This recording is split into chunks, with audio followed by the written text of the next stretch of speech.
¿Qué tal? Buenas tardes. Hoy vamos a hablar de un tema muy interesante que son los hantavirus.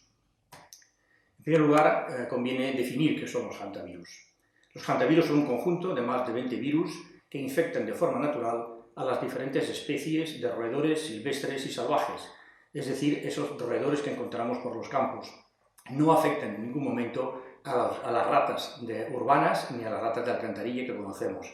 Se considera por ello que son una zoonosis, es decir, que su hábitat natural ecológico son estos animales, estos roedores, aunque también se han descrito en algunos casos en topos y en algún murciélago, pero es ocasional. En estos animales los virus les producen infección, pero no enfermedad, y los van eliminando y excretando de forma natural a través de las heces, la orina y la saliva. El virus se replica en su interior y se elimina de forma espontánea sin que les produzca ningún tipo de sintomatología ni enfermedad. Los hantavirus se clasifican en dos grandes grupos de acuerdo con su distribución geográfica. Están los del viejo mundo, es decir, Europa y Asia, en el que encontramos el primer virus que definió la familia, el virus Hantan, que se describió en el año 76, y luego un segundo en el año 80 en la zona escandinava que se llama Pumala. El segundo grupo lo representan los que llamamos los hantavirus del Nuevo Mundo, es decir, de las Américas. El primero descrito fue en América del Norte el año 93 y luego se describieron otros, entre 8 y 10 diferentes, en la América del Sur, destacando particularmente el famoso, hoy en día, el virus de los Andes, descrito en el año 95, porque produjo una serie de brotes importantes que definieron las características de este virus, que es de los pocos o casi único virus, el hantavirus, capaz de transmitirse de persona a persona a través del tracto respiratorio. ¿Cómo se transmiten o cómo se contagia a los seres humanos? Pues prácticamente lo hemos adelantado.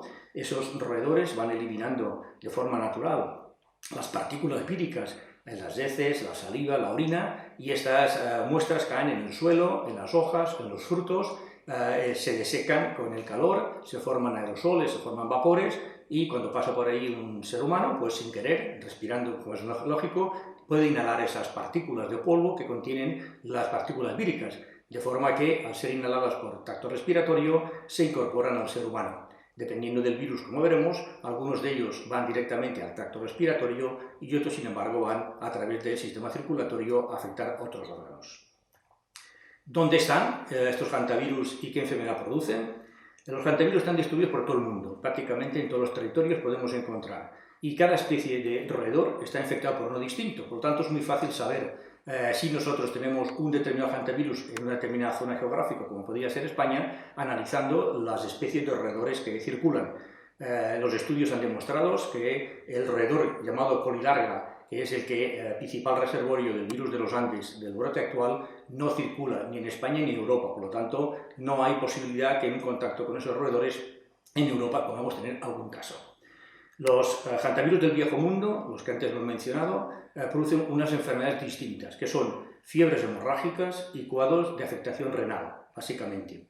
Mientras que los del nuevo mundo se diferencian porque dan cuadros de tipo cardiopulmonar con insuficiencia respiratoria. Son, podríamos decir, hantavirus de tipo respiratorio y, por tanto, por eso, mayor facilidad de transmisión. El periodo de incubación de estas infecciones varía entre 5 y 45 días. Se inicia generalmente con lo que llamamos un síndrome gripal, un cuadro inespecífico, fiebre, malestar general, faringitis, mialgias, luego aparecen síntomas intestinales como diarrea y finalmente aparecen los síntomas respiratorios que son los más graves. La mortalidad oscila entre el 25 y el 35 o 40%, aunque los brotes son de número pequeño, por tanto el denominador es bajo, pero en el brote que hubo de más de 100 casos en el 2025 en la zona de Chile y Argentina, la mortalidad estuvo en un tercio, es decir, el 35%. ¿Cuál es su distribución mundial? Pues aquí tenemos un mapa al que se representa la distribución o los casos humanos comunicados de hantavirus en los últimos 20 años. Como pueden ver, a la derecha tenemos la zona de Europa y Asia, en lo que los círculos determinan la magnitud o la cantidad de casos comunicados. Como pueden comprobar, los círculos son de un tamaño importante. Así, entre China y Corea, más de 13.000 casos del virus de Hantan, en Rusia 7.000 y cerca de nosotros, en la zona escandinava, tenemos unos 3.000 casos descritos fundamentalmente por el virus Pumala en los últimos 20 años. Si comparamos el lado de la izquierda en el que está el mapa de América, vemos que evidentemente los círculos son mucho más pequeñitos, lo cual indica que la incidencia, el número de casos humanos comunicados es muy baja, es escasa, es poco frecuente que los hantavirus infecten al ser humano. Ahí tenemos el brote del virus sin nombre del año 93 y luego diferentes pequeños brotes que han ocurrido en Sudamérica. Y ahí tenemos el brote del virus de los Andes, que pone 120 casos entre Chile y Argentina en los últimos 7 años. Por lo tanto, la incidencia o el número de casos humanos producidos por hantavirus del Nuevo Mundo es, en relación a los del Viejo Mundo, muy pequeña o muy poco significativa. Bien, ¿se transmiten fácilmente a los seres humanos? Pues la gran suerte es que no. La transmisión entre humanos es muy poco frecuente y aunque se ha descrito en esa especie especial, que es el virus de los Andes, que se produce únicamente en Sudamérica y en algún caso esporádico de un virus de América del Norte. Por lo tanto, la tranquilidad para nosotros es que la capacidad de transmisión es muy pequeña. Sí se producen casos aislados de contactos con roedores, pero ya veremos que hace falta un contacto íntimo, duradero y muy estrecho. Aquí tenemos la expresión clínica de los dos tipos de hantavirus. A la derecha los de la zona europea asiática, en el que destaca el virus de Hantan, el que dio nombre a la familia, y que, como ven, fundamentalmente se presentan en forma de cuadros de fiebre hemorrágica parecido al ébola, y casos de afectación renal con insuficiencia renal en la zona escandinava. A la izquierda tenemos los principales virus de las Américas, en el que destaca por el tamaño, desde el punto de vista del número de casos, el virus de los Andes, y que, como veis, entran por vía respiratoria, y estos van a afectar preferentemente a los pulmones, al corazón, al tejido vascular, al hígado y al riñón, y como consecuencia de ello, en los casos graves dan una insuficiencia respiratoria renal que puede conducir a la muerte del paciente infectado. ¿Cómo se diagnostican y tratan los enfermos? Muy fácil. El diagnóstico se basa en las manifestaciones clínicas, aunque las iniciales son muy poco inespecíficas, la epidemiología y luego en métodos moleculares de laboratorio, la famosa PCR, que nos permite establecer básicamente el diagnóstico de una forma específica. Preferentemente hay que hacerla a partir de sangre, aunque también la muestra respiratoria puede ser útil. ¿Hay un tratamiento? Pues la verdad que en estos momentos no hay ningún tratamiento específico para estos virus. Es cierto que se han probado algunos fármacos antivirales como ribavirina y favipiravir, pero no han mostrado una eficacia sostenible. Por lo tanto, solo podemos hacer es que utilizar medios de soporte vitales, intubaciones, respirador en los casos graves y evidentemente en una unidad de cuidados intensivos para mejorar la viabilidad de las vías respiratorias.